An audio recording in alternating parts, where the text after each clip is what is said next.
How's the previews been going, man? I've seen you've been doing quite a bit of them. Yeah, good. Doing one tonight, obviously, which won't be relevant to listeners because this will be going out in about 3 weeks or something. But I doing one tonight. I've had about 6 or 7 so far, I think. Have you had any?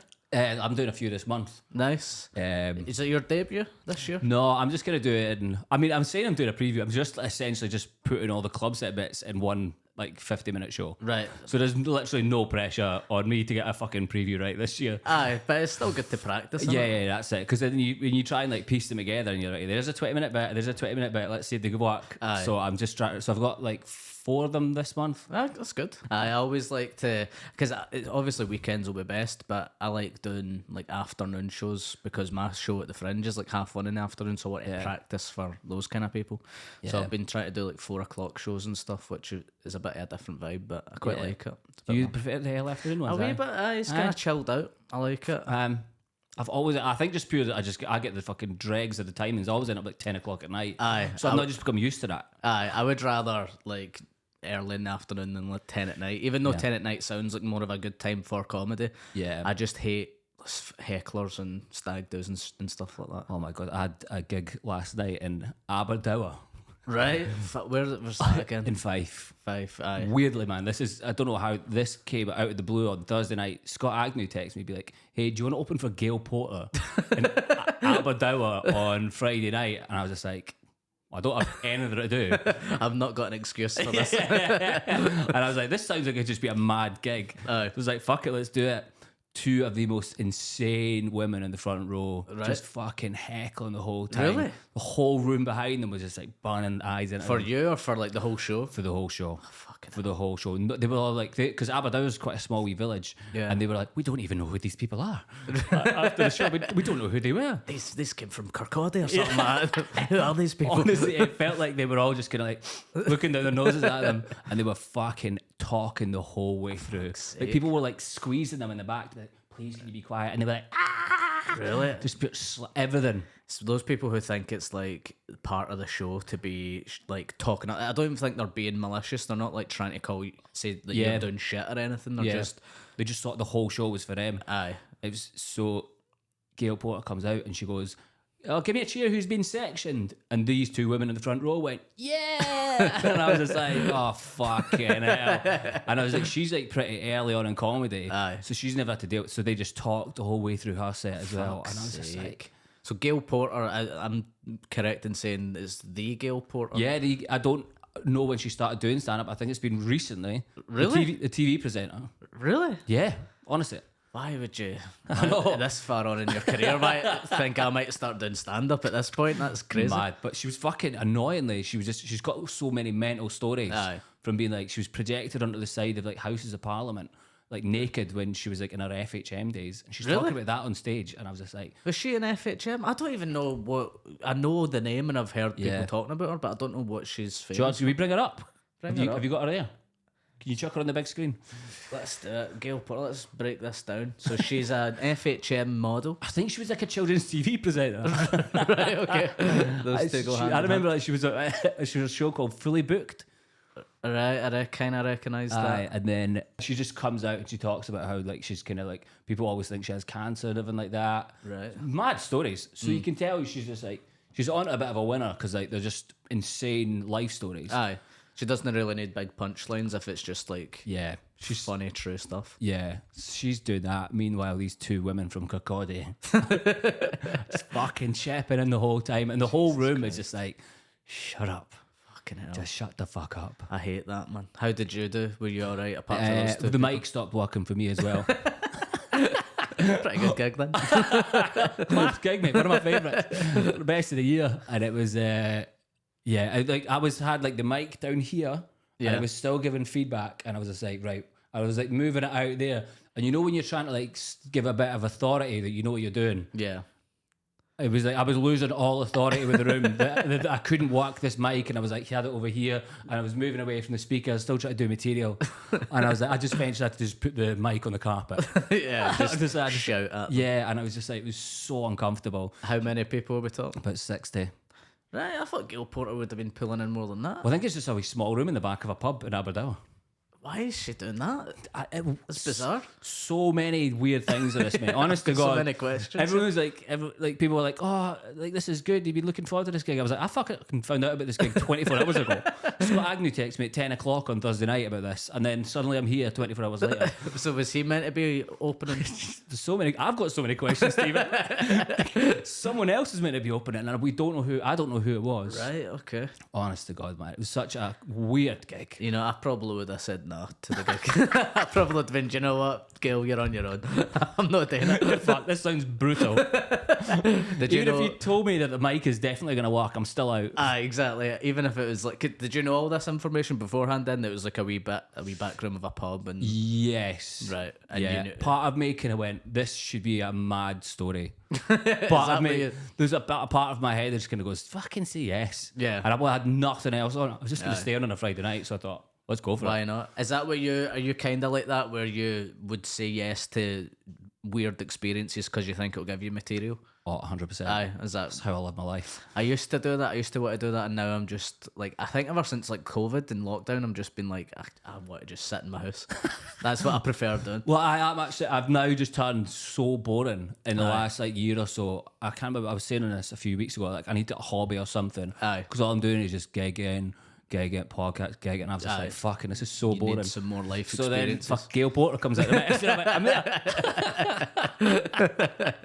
Yeah, Did you used that's to true. do like? Did you ever do like true stories on stage and shit? Oh, I suppose your whole like your Dove show, Yeah, Baby Dove Dove, shows. yeah. So that was about living with a refugee and stuff. So that was Yeah. that's all real. It's weird the amount of people who come up to me after and go, "Oh, so you made all that up?" And I was like, "Why would I make up taking in a refugee?" My mum took the guy in, and I lived with my mum. So Yeah. but it wasn't like, why would you make that up? Do you know what I mean? That's so weird. You maybe change a name here and there. I changed the name. It wasn't called Dove, but But even just in like a normal story and a normal stand-up bit, like, his name was like Wee Davy or something like that. It's exactly. never Wee Davy. They're the bits you change. Yeah, You know exactly. what? I've taken in a refugee. It's fucking mad. but it's such a wild thing to say, because then the whole thing about stand-up, I guess, is like it's about true experiences, and that's what people buy into. Do you know what I mean? If they're buying into who you are as a person, if you're just making up shit like that, it's like doesn't go with it. Obviously, if something's a clear joke, like a one-liner or whatever, then you can that's probably made up. But Fucking hell, man. so I used to speak about stuff like that. I've spoke about loads of true stories that you embellish, obviously. Yeah. But then I just got to a point where I was like, I can't be arsed doing things anymore. I would rather sit in my house. And then the material becomes about sitting in the house. Yeah. And That's fair, man. yeah, which I prefer. Yeah, that's good, man. Because you kind of pivoted away from that to more like. So what would you say a Fringe show is this year? This year, this year's different. So I like to call it a reluctant sketch show. Right. Okay. So it's like I'm doing a sketch show live, one man, but I'm also doing stand up. So the premise is I want to do stand up, but my agent is making me do a sketch show. Oh, that's good. That's good, man. I like that. So like it kind of gradually goes from being a stand up show throughout. I've got videos of like me and my agent, who's played by me, and it's like him telling me that I need to do more sketches throughout the show. Right. So the longer it goes on, the more sketches I'm doing. That's fucking good, man. Yeah. What made you want to do that? Like, what? I don't know. Was Just there a kind of wee sketch that made you go, I want to do more of them? Well, I've been doing sketches online, obviously, but Yeah. it's a bit different to doing it live, and I just was getting a bit sick of stand up for a bit. Like last year or the year before, I was just going through the motions, and because I wasn't writing a lot of material because I've not been going out of it. You said, but down, mate. Exactly. It's all kicking off there. Now I'm starting to realise it's like it's my own fault that I've been saying no to all these experiences. No wonder I don't have material.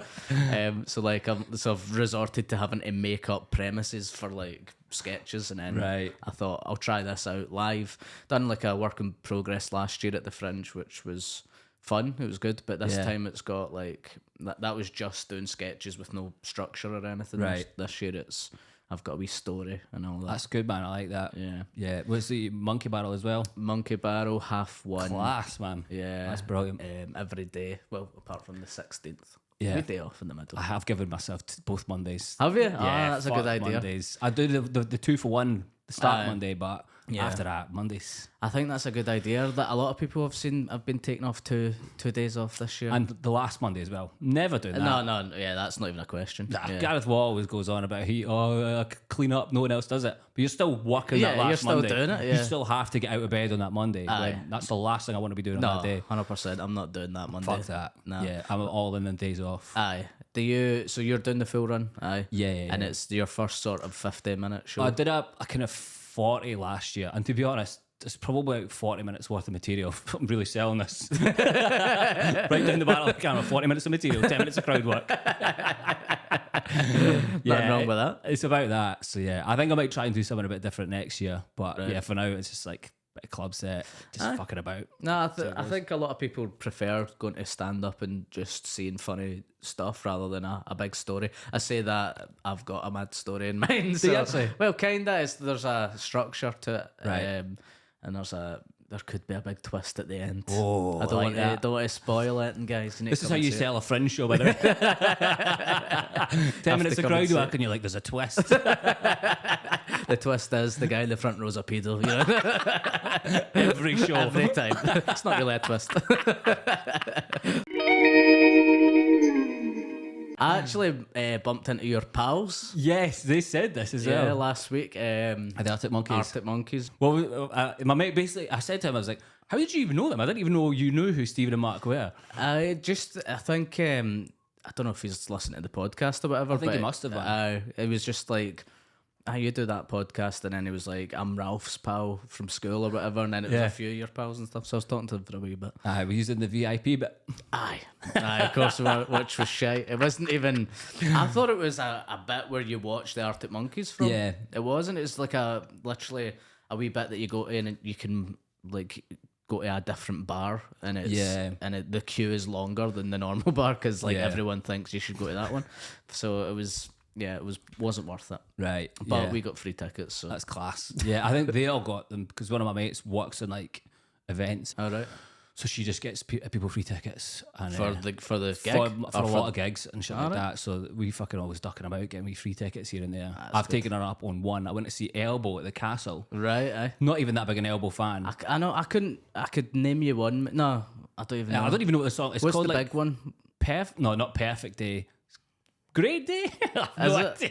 I don't know. It was on like one of those. I had like an NME album Yeah. years ago. It was like a compilation thing, and they had Yeah. a song on that, but I can't even remember. Yeah, and I basically went for an indie beforehand. And it was like the hottest day of the year, and I was wearing all black. And I was literally, the food made me ill, and I was just sitting at the castle, just cooking. I was like sweating, food poisoning. I was like, I'm going to be sick. Did So you have food? Did you? I had to leave. I had to Fucking leave hell. like halfway into this fucking gig. Did you even see the one big song? Didn't even see the one big song. I'm literally sitting there, and I went on the set list, Set list, and I went, right, when's the big song coming? And I was like, Last probably. honestly, it was, and I was like, there's 7 songs. I was like, I'm not going to make it. So I had to just leave, man. Fucking hell. No wee toilets you could use there. Well, they were, but it was just like anytime I went in them, there was a huge big queue for them. And as soon as I went in, so I was just like one toilet for that whole bit, and I was just like, Fuck's sake. nah. So I bailed. Yeah, no, I wouldn't. I don't blame you. If Elbow, I wouldn't be like sticking about for Elbow. Do you know what I mean? I don't know why I even got tickets for it, man. I couldn't give a shit about Elbow. Yeah, I couldn't. If it was like Arctic Monkeys, I probably would have. Yeah, tried oh to yeah, I would stick it out. have. Yeah, I would have ended up shitting myself and just hanging around for the gig and just seeing what happens. But yeah, not wasn't happening. What level are you with them? Where are you? I'm a fanboy. Yeah, I would Yeah. say it was like I've seen them like 5 times, 6 times, and I'm just a big fan. Yeah. And I do genuinely like the new stuff as well. I'm not like pure listening to it thinking it's shite, but just showing face and pretending that I like it. I do like it. I didn't like Tranquility Base. Right. Then the car came out, and I was like, right, it's kind of feeling like the same stuff. I was like, I'll get through it. Like the car, and then went back and now enjoy Tranquility Base. Aye. So I gave it more of a chance this Yeah. time because I was just like, this isn't fucking AM. Yeah, exactly. What's this shit? I was the same when it first came out. I was like, this. I was like, yeah, this is just like lounge music. It doesn't sound good. And then I just made myself listen to it like 3 or 4 times, and then I was like, actually, I do like this. Yeah, you do a bit of music as well, man. I used to do like the what's the script music, didn't you? Yeah, a wee bit. Yeah, I do jingles for my podcast. That's so mad to be like, because like a lot of podcast preparation is last minute. To think that you would have to do that It's for a fucking every nightmare. episode. Such a nightmare. Anytime I heard it, I was like, fucking hell, Stephen, how have you pulled this out of the bag, man? That's impressive. It's because it was during lockdown we started making it, so it was like I had all the time in the world, and then we started doing it when things opened up, and I was like, I have fucking wrote myself into a corner here, man. This is a nightmare. And Next Stu, can we cancel the theme music? exactly. And then people are like, oh, we love the theme music, you need to keep that up. And I'm like, it's like, fuck it, I've got like a weekend of gigs, the episode's coming out on Wednesday, and I'm like, a fucking Tuesday night on my wee stupid MIDI keyboard trying to bang out a fucking theme tune for some stupid film. But That's a lot of pressure, man. it is. I've given myself a lot of pressure, but it is good in terms of I've actually got a bit of material out of one of the songs that I made. Oh, really? Yes, for this show that I've got, the sketches. The song that I made for the Les Mis episode, I'm using that as a sketch. Class. Now, so it's kind of paid off in a bit. It's given me 2 minutes of material for my friend's show. Badding it out. Oh, that's brilliant, man. Yeah. Yeah, that's a funny part. It's coming back. What's the script? It's coming back. We've actually recorded 2 episodes so far for the new series. Yeah. We've done, and we've not put them out yet, but we've done Blue Velvet. Ever seen that? Heard of that? Nah, it's like a David Lynch All right. film, a bit weird. And then Speed. You seen Speed? Love Speed. Yeah. I've seen Speed so many times. Have you? Yeah. It's like such a film that I'm like, how have I not seen this before? Because it feels like such an ITV2 film. Yeah, it is. And you know what? Speed 2 was also an ITV2. Speed 2 was out all the time on ITV2. And that's dog shit. Yeah, I looked at the Rotten Tomatoes for that. It's 4%. Yeah, it's so bad. But I've watched that film maybe, I'd say 4 or 5 times. Speed 2? Speed 2. Because it just used to be on all the time on TV. And I'd be like, here we go again. And there's Just one. gonna watch it. There's one, Tom Hanks, The Terminal. You ever seen that one? Yeah. That was also on ITV. Yeah. And I've watched that probably more than any other film. And I didn't even enjoy it. Don't even enjoy it. I was just like, here we go again. Like, you hear his mad accent and you're like, this is highly offensive and bad. So fucking bad. But I will watch it. Yeah, I will watch it for the 10th time again. Yeah. That and Hot Fuzz and Shaun of the Dead. They're big ITV2 films as well. Yeah. I love them. Yeah, they're genuinely good, to be fair. Yeah. It's funny the concept of that podcast because it's just like I remember some of the first episodes. You were both like, you're not really into films either of you. No, and you just come back. He's like, "What do you think? Shite. What do you think? Shite." Pretty much. Yeah. Usually it's it was all right. You know, that's our big review for films, and it's good because it's good and bad because film people like listening to it because they like films, so they want to hear people talking about films, but then they realize that we don't fucking know anything about films, so it really pisses them off. And it's like the only people who would actually want to listen to this podcast were actively annoying them. So that's a good user for base, nobody. This podcast is literally for nobody. Oh, that's funny, man. Yeah, there was some episodes I can't remember. There was one you were talking about French cinema, and there was a kind of line you were talking Amelie, about. was it? Yeah, and you were talking about you talking about how you love French cinema, and you talking about like Mr. Bean in Paris or something like that. Yeah, Mr. Bean's Holiday. I remember, honestly, mate, I was fucking howling. Such a good wee moment, man. Big fan of French cinema. Bean's Holiday. I used to love Mr. Bean. Yeah. Mr. Bean. Do you know Mr. Bean is responsible for the first time I ever heard the song Yesterday by the Beatles? How is that possible? Have you seen Bean the film, Bean the movie? Years and years ago. They start singing Yesterday in it, and I was like, this is a great song, man. I thought it was just Bean. Turns out it's the Beatles. Rowan Atkinson's on a winner here. I was like, you should release this. This is great stuff, man. Oh, that's good, man. What's your favourite film, would you say? I love The Departed. You ever seen that? That's good, aye. That is good. I feel that's quite a basic answer. Aye. Because it's just kind of like, there's no getting around that. Fucking basic as fuck, mate. No, but it's good. That is good. It is good, and I've watched that quite a bit. That's the one I can always just chuck on. But like Jurassic Park, that's like classic, that. man. That's an absolute classic. I've only recently started to appreciate that because I used to watch it when I was a wee guy, but then you don't realize like the actual when you break it down, it's fucking amazing. Like for the time, it is actually brilliant. Yeah. What's yours favorite film? I don't know. They're all shite. Don't like films. Nah, it depends. Like, so comedy, super bad. That's a basic bitch answer, but it just caught me at a period in my life where like it just captured my imagination. Yeah, and Dumb and Dumber as well for me. Dumb and Dumber's I think I probably still quote like Dumb and Dumber, Ace Ventura, like even just these wee bits of my life. I'll just end up saying quotes and I'll be like, that's like 20 years old now. Aye, yeah, Probably longer than that. Actually. yeah. Ace Ventura's what, the 90s, isn't it? So it's like 25-year-old maybe. Yeah. Oh my god, that's depressing. That was like my favourite film as a wee guy, Ace Ventura, and watching it back, it does not hold up. Do you know what? Someone was talking about this recently. I didn't get the bit, you know, where they strip the woman down. Yeah. I didn't get that at the time. Yeah. It's only been in the last 6 months I had someone explain that because they were like, that doesn't hold up. And I went, holy shit. Yeah, that's just insane. What the fuck? I didn't realise what the end of the Ace Ventura was. I was just like, you know when they all go, I was like, I don't know what's happened there. Yeah, same. I just never looked into it. Yeah, I was like, I don't care about that. That's want to see him opening up his arse and speaking through it more. Yeah. So I've only just in the last few months realised what that film, how it ended. Yeah. Which is tragic. Yeah, it's really bad. Yeah.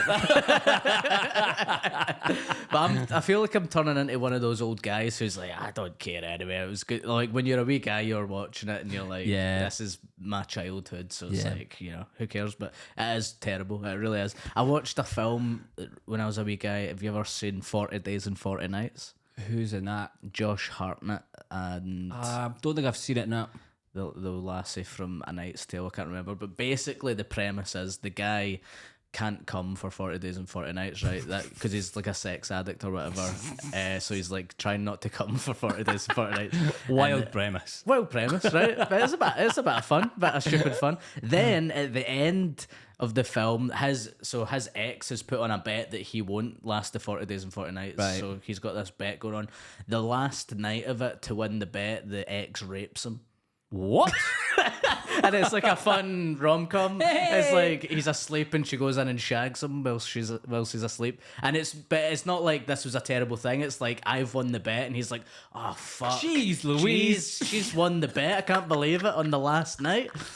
It's not about like she doesn't go to jail or anything. That should be the premise. Oh my god, man, how did that get made? It's insane. It's like, honestly, and I was like remembering it like recently and I was like, that couldn't have been right, and I Wikipedia'd it and it was like, yeah, he gets raped at the end. Yeah. It's there in that blue hyperlink. Wow. Oh my god, man, it's insane. Yeah. Fuck, I never knew that. Wouldn't recommend it. There was something we both did during lockdown. You mentioned lockdown a bit ago. We both did cooking videos during lockdown. That's right. Aye, shit. And it's so funny, man, because I spent about...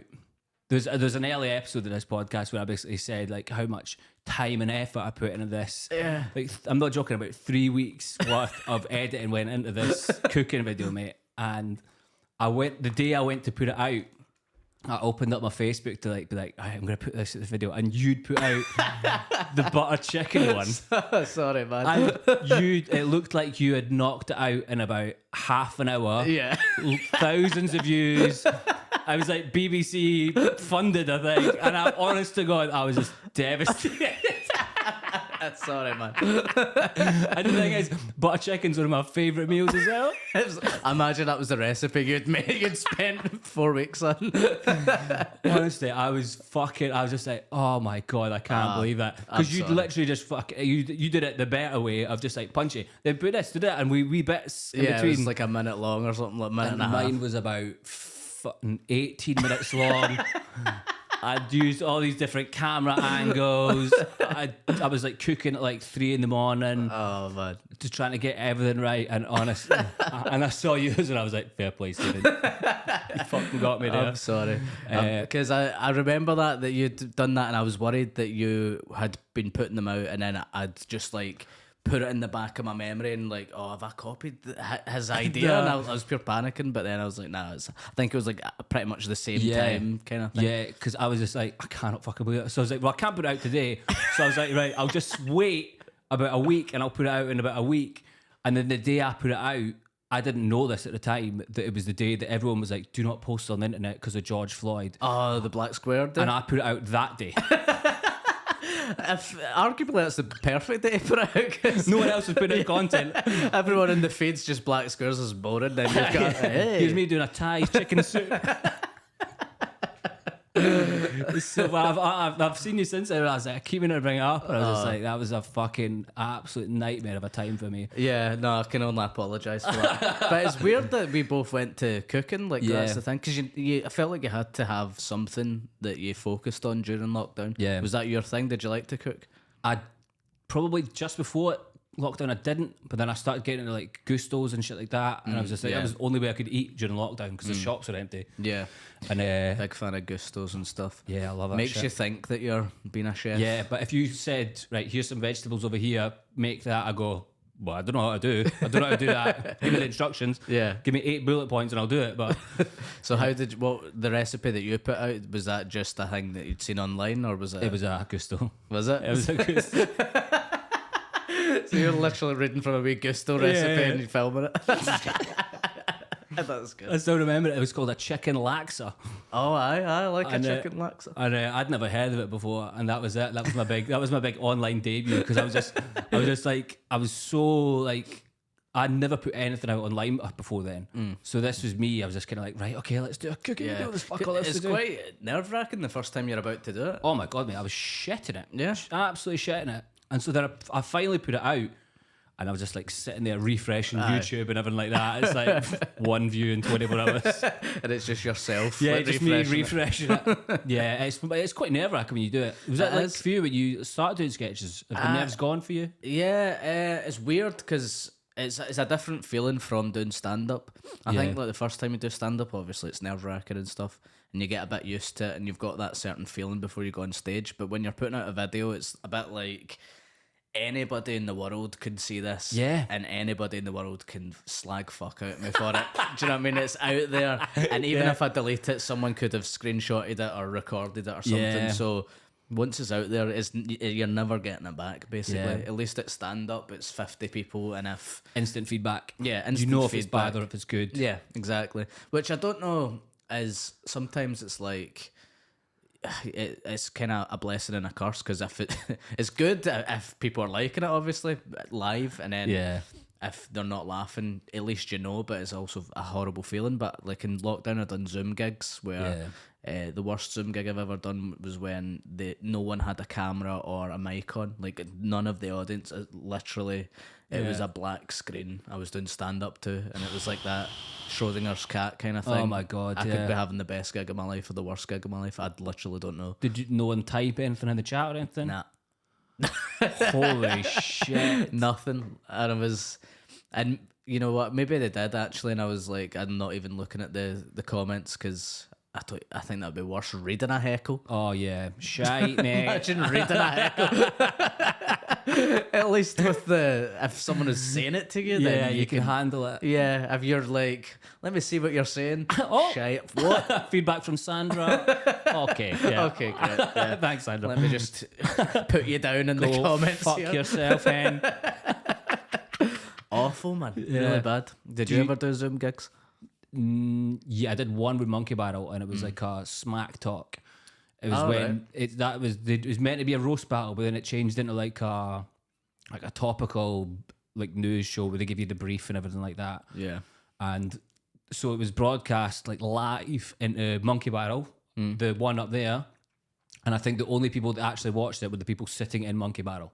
Right. No one was watching it at home. No one watched it. So this is for just the Yeah, people. and we could have just done it in the room. Yeah. We don't need to record this. Yeah, it doesn't have to happen this way. And then I went up to Monkey Barrel afterwards because I think it was someone's birthday, and I walked in, and it was just all comics and like 2 audience members. So it's just like, what have we fucking done here? Yeah. So yeah, that was my only time I've done an online gig, and never again. Yeah, I done one of the stand ones where it was in the room to like 4 people, because it's people operating the camera or comedians or whatever. But you had to like stare at the camera. So they said don't look at people in the room, which just felt so weird. Yeah, just go like, Yeah, you're just trying not to blink, staring into a lens because people are watching it on YouTube or whatever. And it was Yeah. just I hated that. Yeah, that's not good. It's just not how it should ever be done. No, not at all. Yeah. I refused to do the car park ones as well. Yeah, I heard a lot of people just had shit times, and it was never going to be good. I get it was just for money and everything like that, but still, that must have been soul destroying. Yeah, just people beeping at you. That was the way they could applaud or like flash the lights or whatever. Yeah, and I mean, you saw some of them. I saw ones in like New York. They were doing car park gigs, and it was just like pissing with rain. Really? And these people just like standing in front of the cars with an umbrella. It wasn't even like on a stage or anything like that. They were just doing like pop up ones in car parks. Fucking hell. And I was just like, that's no way to live. That's horrible. Yeah, I would never do Fuck that, man. that. I wasn't that desperate enough for laughs during the pandemic. Same. Do you know what I mean? I'll sit this one out. Aye, I was like, I'll make a cooking video. yeah. Hopefully this 80-minute chicken laksa video gets some lols.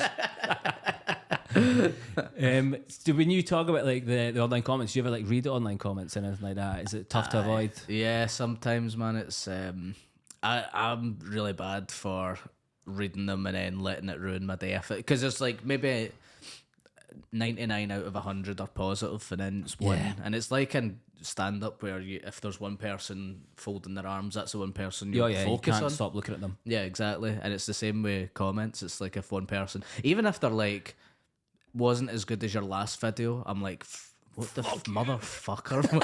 You piece of shit. What the fuck are you talking about? Again, it just gets me so angry. Yeah. It's like, who are you to say that? Do you know what I mean? And it's not even a bad comment. Yeah. It's just their opinion. Yeah, it's just not good. You know, just like, fuck you. You're like, what the fuck? It's the anonymous part of it. Yeah. It's just like, I hate the fact that people just leave it and then there's just no trace back to them. Yeah, exactly. So that's so frustrating. If you're going to do it, put your name next to it. You fucking exactly. cowards. Own it. You know what I mean? I'd done a video about Craig David, right? And last year, and I got the most weird. It was like an actual DM, right? This lassie was like, "Who do you think you are? You think you're so hot?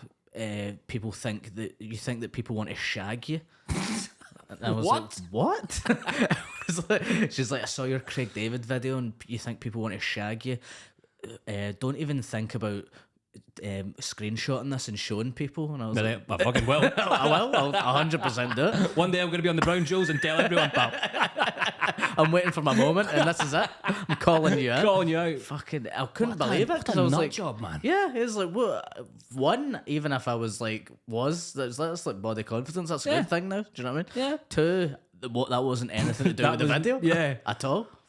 Man, it's mad how people just interpret stuff, eh? Yeah. Even in like a comedy club, you can say something and people come up to you after and be like, fucking good one, by the way. I really liked what you said about them. And you're like, I never said anything about I did them. not say that. Yeah. Yeah, you're reading into that. Yeah. Holy shit, man. I had that we were talking about, I used to talk about like living with a refugee. There was I just said that bit, like my mum took in a refugee and a woman was like, you can't say that. And I was like, what? She was like, no, you can't talk about refugees. And I was like, well, I can't say my mum took in a refugee. That's a good thing. God, Maybe man. she was like a mad Brexiteer or something. It's like, you can't take in Don't acknowledge refugees. them. Yeah. We don't pretend they don't exist. Yeah, but she was coming from a point of view of like being like left leaning and like she was for refugees, but she was so scared that I was about to take the piss out of refugees. Oh my God, man. So just immediately she just heard that word and People need to relax online. Aye. I think some people just have like, should not be allowed to post. yeah, this was in person. This was live. Oh, this was live? This was live. This was a comedy show. Holy fuck. This was a heckle. Oh my God, man. And then she came up to me after the show and she was like just trying to explain herself and all that. I was like, what you fucking, you're a psychopath. What are you playing at? It was honestly, I couldn't believe it. Holy shit, man. Yeah. Fuck. Did she apologise? No, she was just a bit like, she was like, I know it's just jokes, but I don't think you should be talking about it. And I was like, but you have heard something that I didn't say. You think I'm slagging refugees. I'm not. That's nothing to do with the bit. It's about me living with specific refugees. Oh my God. The general public are fucking mental. Crazy. I fucking hate them, man. Yeah. Thanks for listening, guys. Yeah. Apart from you guys. Apart from you guys. And everyone at the Monkey Barrel 5 p.m. show. And everyone who's bought tickets for the Fringe. Thank you. Yeah, thanks. We really appreciate that. So was this during lockdown? The Jonathan Ross thing? Yes. Was that during lockdown? Yeah.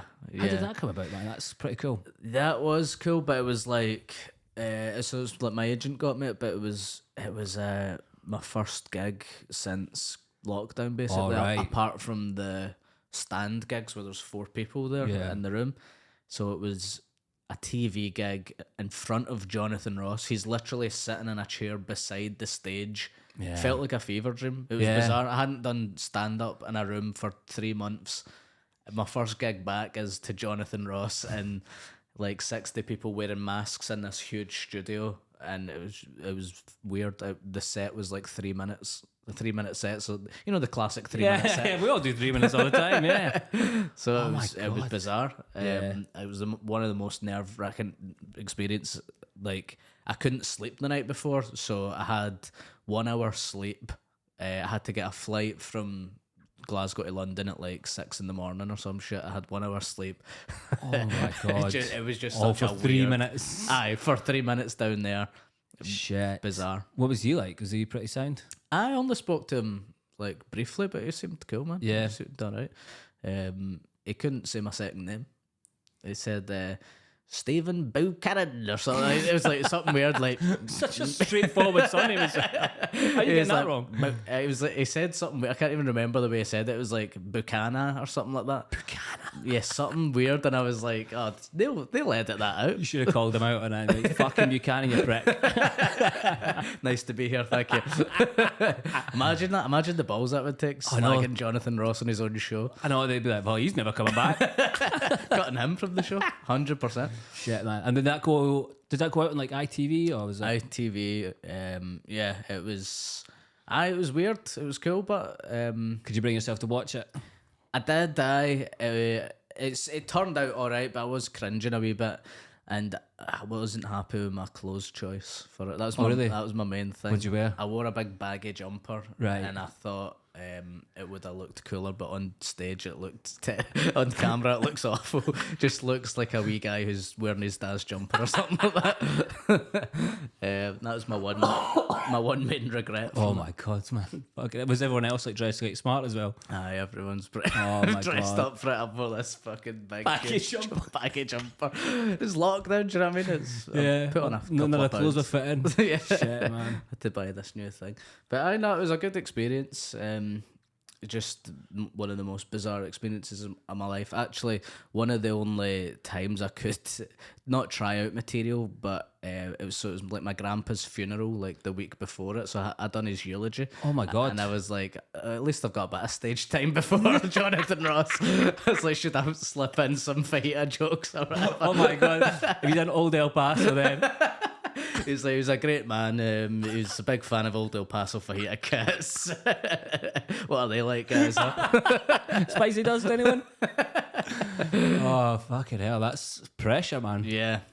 To walk in after that. So was it the eulogy go down well? Did you? Smashed it. I smashed it. Actually, it was a good laugh. Yeah? Yeah. Oh my god! I've never done anything like that. Yeah, it was like I think I've done. No, I think that was my first one as well. But the priest was there, and my mum and my aunties and uncles were all like, "I put some humour into it," because he liked to laugh and all that sort of stuff. But the priest was like everyone was pure laughing at all the things I was saying about my grandpa and stuff, and the priest was like, "What? Who are these people, man? Laughing at this dead man? What the fuck? This is not the time or place." This is how it's done, father. He just learns a few things or two. Aye, get a wee bit of stagecraft, father. I'll give you some tips after, mate. I'll give you some notes. Punch up that bit. You do want to do more TV work? Is that kind of something you'd be interested in doing now? Aye, my main thing I want to do is have a sitcom. Oh yeah? Yeah, that's my main thing. Write it, be in it, hopefully. But yeah, that's my main aspiration Yeah. in comedy. Have you got a few in the works? I've had a few like commissions from people and stuff, so I've been trying to like work up ideas, but it's soul destroying as well, man. Really? Yeah, it's just like you get so far where like a production company, and then at the final hurdle they're like so we're talking about living with a refugee. My first script commission was about that. Yeah. This production company asked me to write a sitcom format for my set. Yeah. And I got to like the final hurdle, and it was like looked like it was about to be green lit, and then they were like, Channel 4 have just brought out a refugee sitcom called Home, and it was literally like that week, and they're like, so BBC were like, we can't put it out. It's like me and you with the cooking videos, Yeah, mate. exactly. Yeah, exactly. I know how you feel, mate. So this is how Ralph feels, man. Holy shit, man! What's the chances of that? Yeah, exactly. Fuck. And it's like, it's mental though, because wasn't the same premise. It was like, mine was about a family who have taken in a refugee. Home was about, I think, a refugee who had snuck in their car from like France or something, and then he was living with them whilst they were trying to get him. That's like, so different. yeah, exactly. So different. I was like, how can you not have? It was like Yeah. they were basically saying you can't have two refugee shows on TV at the same time. That looks bad on them, if anything. Aye, exactly. Yeah, it was, but it's just a frustrating process. You get that far, worked on it for about a year, and then they're like, we can't put it out. You still get paid, I'm guessing. You get paid to for- write the episode, but yeah, it's just that's the sort of frustrations with it. Do you ever? Is that something you want to do, like sitcom or like? I maybe would. Get your own cooking show or something. Me and you, mate. Me and you got a cooking show in the works. I would want it, but it's just, it feels like I'm kind of like, it feels like all my mental energy just goes into like stand up. Yeah. It feels like I'm still just trying to like get better at that, and I'm like, maybe a wee bit further down the line, I'll go, right, let's take a wee pause here. Let's try something different, like what you're doing. Yeah. And I'd just be like, just trying some freshen up a bit. Yeah.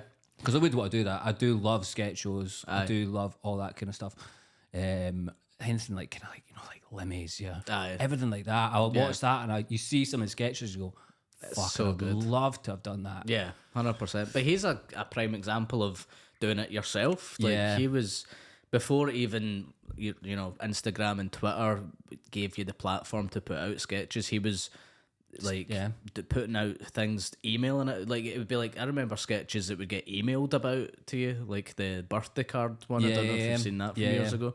And like your pals going, have you seen this mad guy Lemmy on YouTube? And then you'd see like Requiem, you'd see him doing fucking those sketches and all that. Yeah. So it's such, before it was even a thing that you do, he was doing it. I remember my mate showed me, lives in Glasgow, he was just like, have you ever seen this guy? He was like, is it the Grand Theft Auto one? Oh, remember that one? Yeah. It just goes around and he just fucking he like beats the shit out of someone on Grand Theft Auto or something like that. I can't remember what that one is. He basically, it was one of the ones that he went, and I was like, oh my god, who is this guy? And as soon as I heard about that, I was just like, this guy's amazing. Aye, he's Absolutely so good. love him. He's so good. Yeah, I mean, like you say, he's done it himself. Aye, he's like it's like the perfect way to do it, because it's like, obviously with people with the BBC or like Channel 4, it's great and it gives you good opportunities, but there is a sort of gatekeeping element to it. So putting out your own stuff, it's like, you know, build your own audience or whatever. But there's a lot of people talking about that, and then it feels like there is it feels like everyone's talk about like, just put out your own stuff. I mean, it's hard to then fund your own sitcom. Aye, well, that's a definite a tough one to do. I wonder if that's the way it would go, but do you think it would be, you know, if people have a Patreon or whatever and had enough money, do you think that would be a level that they would make their own sitcom and that would be the thing? Potentially, yeah. I mean, you see, I don't know if you see like what Have a Word do, like all their like specials, everything like that. It kind of feels like they're just taking that money and just going, let's make some mental stuff. Yeah. But yeah, I suppose the sitcom's quite a big commitment for that. But I mean, even just maybe like a pilot or something like that. Aye, exactly, yeah. You guys are doing pretty well with those Some Laugh. It's going pretty well. Yeah, it's been good, it's been fun. Doing live shows now as well. Yeah, we're doing a couple of live ones at the Fringe as well. It's been cool. It's like I guess one of the best things about it is when you're doing comedy shows, like live stand-up shows, loads of people are coming from listening to the podcast, and it's good to see that, because it's like people are actually invested in, you know, you talking shite or whatever. Yeah, that's essentially what I want this to be, is so you just have to go out and flyer. You just get the people who are into you, that want to hear more from you, and then just come to your shows. 100%. So that's exactly what I want. Yeah. Is the live shows a bit like what are they like to do? Because you have to plan. Quite a lot of planning goes into it. It's good. We get guests in to basically carry it. So we got like, for the last one, Gary Little, CMB, and Susan Riddle were the guests. But like with like CMB and Susan Riddle, we were sort of kind of more like, I'm pals with Gary Little as well, but we're more pally with them. They're kind of the same sort of level as us, so we are talking back and forth freely, but then Gary Little comes out and literally, I probably said about 3 words when he was on stage. He just had story after story, and it's not a bad thing. It was fucking great, yeah. amazing. No. You're not going to stop him. Be like, No, sorry, exactly. Gary, can I just get a word in here? There was one moment where I tried to chip in with one of his stories, and he was like, "Aye," and it just continued, and he was just like, didn't even acknowledge it. He was just, shut the fuck up. I've got punchlines here, mate. And it's like I say, it's not a bad thing. He's so funny. God, yeah. You get something like that, you just wind him up, set him go. Aye, Man. yeah. Fucking hell. It's one of the best in the business. Yeah. You're doing the ones in London as well, eh? I were doing a podcast festival, I believe it is. Oh, really? Oh, cool. In London. I didn't even know that was a thing. Yeah, did I? Yeah, it's I don't know. Just loads of just exactly what you're doing, just a live version like of it. like your dad wrote a porno or whatever. What's Right. that one? Something like that. Something about a Dana porno. Yeah. I don't know. I tried to listen to that because everyone was like, it's one of the funniest things ever. And I was just like, I don't know. What's the premise? The dad has he written a porno? Yeah, and I think they then find it. But like you were saying earlier, you know, when you just like, when I didn't believe that they had found a porno that the dad had written. Right, yeah. So it just instantly I'm sounds like, made up. the comedian minded you goes, they're just fucking making this all up. Yeah, exactly. So like the first episode, I was like, this is shite. But everyone was like, this is one of the funniest podcasts ever. And I was like, could not get into it. Yeah. But I guess if you take it at face value and if the dad actually did write the porno, it's probably pretty funny. I've never listened to it. I was just too cynical to be like, nah, didn't happen, and I just like turned it off. Yeah. But I mean, who am I to argue with one of the most successful podcasts? Yeah, I know. I'm the same as well. I'm always like, shagged, married, annoyed. What have they? What are they bringing to the table? You know, it's like one of the most. Gary Little, fuck up. One of the most successful fucking podcasts in the world. But I mean, it's good that it's working out for you guys because it is just like you say, you just want that audience. You don't have to go out to be like hitting the streets to try and get people into your fringe shows. If you can just fill up your fringe shows, your previews off the back of that, that's the dream. Yeah, exactly. One of my worst things I hated fucking doing is flyering. I just hate flyering so much. Yeah. Even when I first started out, I think my first fringe was 2014. And having to flyer, I was like, I would rather 3 people than a full room because I don't want to flyer people. Do you know what I mean? I quite like the flyering. I quite like. Do you like that? But then when it's like day 5, day 6, you're just having the same conversations. Monotonous. It's over and over. That's the point. I'm like, I hate my life. Aye. That's the part I do not enjoy. Would you do that as well as have someone else flying for you? Yeah, I did last year. She was fucking useless though. Me and Gus had this girl. And there's no chance she'll ever hear this. But she was literally, we were all at the Beehive, and people like Gary Little were coming up to Gus and be like, "Your flyer's doing fuck all." And Gus was like, "No, I think she's doing all right." And there was, who else was there? There was like Gavin Webster, Gary Little, Eddie Brimson, Raymond Mearns. They were all going up to Gus. Not me. I don't know why they went to tell me. She was doing. I think she was kind of filling my show a little bit. Right. But like they were just going up to Gus and be like, she's doing fuck all. She's on her phone at the top of the grass market. Really? So that Gus had to bin her off. Fucking hell. But that's like, I don't want to sound like I'm pure Tory or whatever, do you know what I mean? But it's like you're paying someone to do a job for you. Yeah. And if you're like, if they're not doing it, it's like, well, what am I paying you for? His was the only show that wasn't selling out, and they all had different flyers. Yeah. And I felt bad because I was the one who put her in touch. Right. I was the one where hey, should be good, should be all right. And she was so bad. Really? Yeah. Was the conversation like to fire a flyer? I can't remember what Gus did. But then she texted me being like, is everything okay with me and Gus? And I was like, oh my God, I'm having to pick up the pieces of Gus sacking you. So then it got to the end and I was just like, the weekends were like doing all right. And I was like, oh, I don't think I need you tonight. So I'm just going to do a little bit of flying myself. When in actual fact, like I probably could have done with her, but I just thought, I'm wasting my money here. Yeah. Yeah. So yeah, she got binned. I don't like confrontation at all. I think I got a flyer for my show in 2018, just before I won the New Comedy Award. Yeah. And this guy was shite as well, but it was like, it wasn't filling out the room, and then I won the New Comedy Award, and then people were just coming in without needing a flyer, and then he was like pure coming up to me. He'd be like 20 minutes late for the shift, so he'd be flying for 40 minutes. I would already have a full room before I've got a queue in the corner before he's showed up for his fucking flying shift, and then he'd be like, "Yeah, it's going pretty well today with the flying." I was like, "Oh, cheers, mate. Cheers, thanks for that. That's 20 quid." Nothing to do with the award, that. Nah, he's like, "Nah, it's me. I've been flying pretty hard actually." Oh my God, man. Worst guy ever. And just couldn't fire him because I don't like confrontation. Same. I was just like, oh, just kind of like almost just. I was like, just got to run down the clock. I had like a week left in the Fringe, and I was like, right, we'll just keep cancelling. Oh, not tonight, not tonight. Such a coward, man. That is a coward's move. I wasn't even that. I wish I was that cowardly because I was just like, I'll just keep giving him 20 quid until I don't need to see him anymore. Because I gave him like a bonus if the room was full. Oh, that's even more gutting. Yeah, exactly. I was like, this room is full because I'm at a ward, you prick. You fucking arsehole. 20, take your 20 quid. In fact, just don't show up. Just take that. Just go and sit at home. Here's 100 quid for the rest of the week. Oh, God.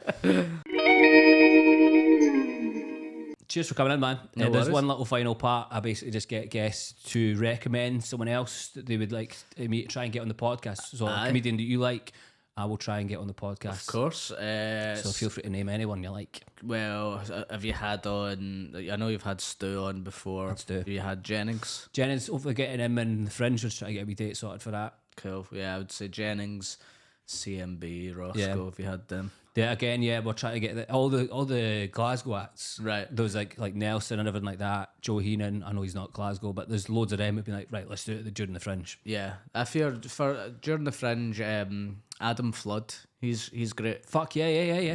He's brilliant actually. Yeah, he's really it's a good shout. Yeah, so shout out to Adam Flood, man. He's great. Cool. Yeah, he hosted Top Banana. He was on and killed it, both shows. He's so funny and he's really original and he's got funny weird stuff. Yeah, he had like the wee foot pedal and everything like that. He's brilliant. The auto-tune stuff. Yeah, it's brilliant. And then the last part is I basically just get guests to recommend any like film, TV show, album that you like recently. You just think, I love that, more people need to hear about it. TV show, well, recently I've watched I don't want to say like Succession or something because everyone's seen that. Speed, actually watched Speed.